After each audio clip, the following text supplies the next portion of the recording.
ভীষণই একটা সুন্দর জায়গা। ফটো ওঠার জন্য নাকি দারুণ হবে।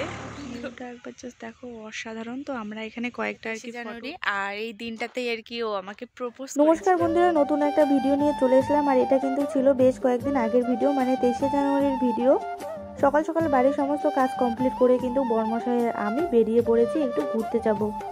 ঘুরতে গেলে কিন্তু এটার সম্মুখীন আমাদের হতেই হয়, বিশেষ করে মানে কি বলবো, কোচবিহার পার হলে কিন্তু এইটা আমাদের জন্য অপেক্ষা করবেই। তো যাই হোক, দেখো কোচবিহার কিন্তু ব্রিজটা পার হয়ে এটা ছিল বাঁধের পার। আর আমি যদি কখনো কোনো দরকারে কোচবিহার যাই বা ঘুরতে, তাহলে কিন্তু এই রাস্তাটা দিয়ে যাই, কারণ এটা আমার ভীষণ ভালো লাগে। দেখো তোমরা কত সুন্দর। আজকে আমার জীবনে একটা স্পেশাল দিন, আর এই দিনটাতে আমরা কিন্তু দুজনে একটু নিজেদের মধ্যে সময় করে কিন্তু ঘুরতে চাই। সো বন্ধুরা, এখন আমি কোথায় আছি সেটা নিজেও জানি না। তো এই দেখো চারিদিকটা ভীষণই সুন্দর। তো পুরো 1.5 ঘন্টা বাইকে বসে আছি। তো একটু টায়ার্ড হয়ে পড়েছে আমার ড্রাইভার, আর জানিও না কোথায় নিয়ে যাবে। তো ওই জন্য একটু এখানে দাঁড়ালাম রেস্ট করে, তারপর যাবো। আর সত্যি বলতে আমি নিজেও জানি না কোথায় নিয়ে যাবে। তো চলো, যেখানেই যাবে সেখানেই যাচ্ছি। ও বলছে যে ভীষণই একটা সুন্দর জায়গা, ফটো ওঠার জন্য নাকি দারুণ হবে। এই যে, তো চলো একটু রেস্ট করে তারপর যাওয়া যাক।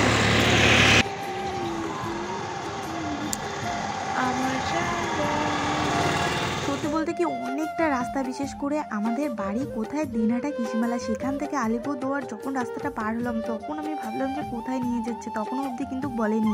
যখন আর কি আলিপুরদুয়ার পার হয়ে বক্সা গেটের ওখানে আসলাম, তখনও বললো আমরা যাচ্ছি জয়ন্তী। তো আমি তো ভীষণই এক্সাইটেড ছিলাম।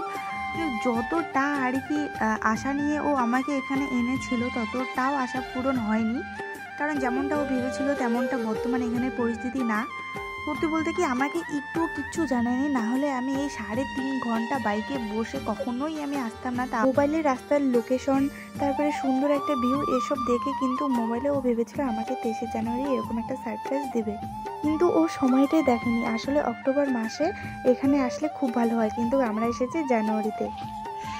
সো বন্ধুরা, তোমরা তো রাস্তাটা দেখে অলরেডি হয়তো বুঝে গেছো যে আলিপুরদুয়ার আর কি যখন পার হলাম আমরা, তো খুবই সুন্দর, মানে রোডটাই আমার ভীষণ ভালো লেগেছে। কিন্তু এখানে এসে অতটাও আর কি ভালো ফিল হচ্ছে না, কারণ জলটা শুকিয়ে গেছে। এই দেখো বন্ধুরা, চারিদিকটা কিন্তু একদম অসাধারণ। আর আমি অনেকটাই দূরে এসেছি, কারণ ওই দিকে দূরে আর কি অনেক মানুষ। তো আমার বড়মাশাইয়ের দিকে ডাকতেছে।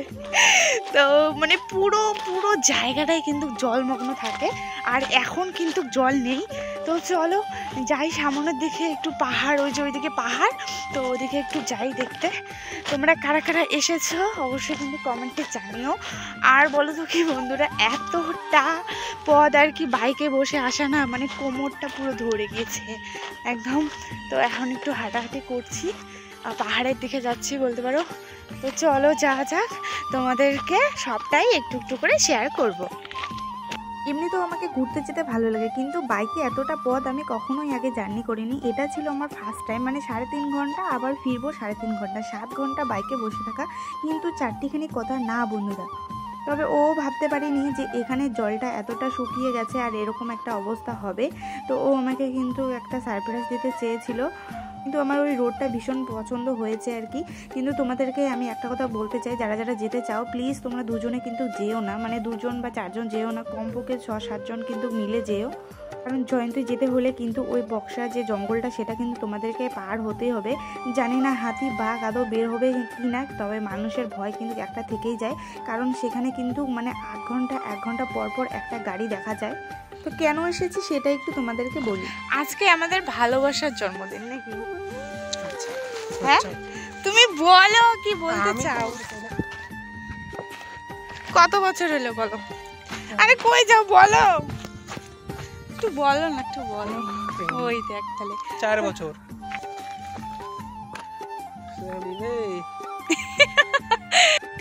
যাই হোক বন্ধুরা, আমার বর বলতে লজ্জা পাচ্ছে, ভীষণই লজ্জা ওর, এরকম কিছুই বলতে চাইতেছে না। তো আমি বলি তোমাদের, তো আজকে 23শে জানুয়ারি, আর এই দিনটাতেই আর কি ও আমাকে প্রপোজ করেছিল। আর এই দিনটাতে আমরা মানে অনেক সমস্যা একদম কাটিয়ে কিন্তু নিজেদের মধ্যে একটু সময় বের করে কোথাও একটু যাই। তো সেই রকমই প্রত্যেক বছরের মতো আজকেও একটু নিজেদের মধ্যে সময় বের করে একটু ঘুরতে এসেছি।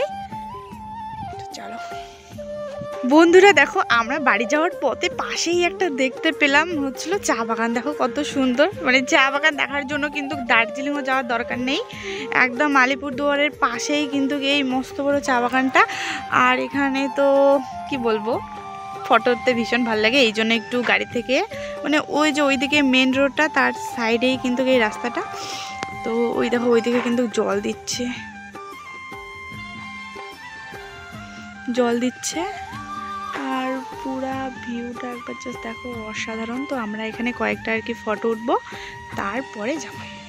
প্রত্যেক বছর কোথাও না কোথাও যাই, তবে এতটা বাইক জার্নি করিনি দুজনেই কখনো, তাই একটু মাঝখানে কিন্তু রেস্ট নিয়ে বাইকটা চালাচ্ছিল। আর সাথেই একটা দেখতে পাই এত সুন্দর একটা চা বাগান, তাই এখানে ফটো না উঠলে হয় বলো। তাই ও আর আমি কিন্তু অনেকগুলো এখানে ফটো উঠে নিয়েছি, রিলস বানিয়েছি। সেই দিনটা কিন্তু ভীষণ ঠান্ডা ছিল, আর আমাদের বাড়ি পৌঁছতে না প্রায় সন্ধ্যে 7টা বেজে গিয়েছিল। আর হ্যাঁ, যেটা তোমাদেরকে বললাম, তোমরা কিন্তু যদি বক্সা জঙ্গল পার করে জয়ন্তী যেতে চাও, আর যদি ওখানে বর্তমান যেয়ে না খুব একটা লাভ নেই, আর আবার গ্রীষ্মকালে মনে হয় বন্ধও থাকে। আর আগে জানো তো, সেখানে বক্সা জঙ্গল দিয়ে ঢুকতে গেলে কিন্তু বাইক প্রতি নাকি 100 টাকা লাগতো, আর এখন মমতা ব্যানার্জি সেটা মুকুব করে দিয়েছে, এখন আর সেটা লাগে না।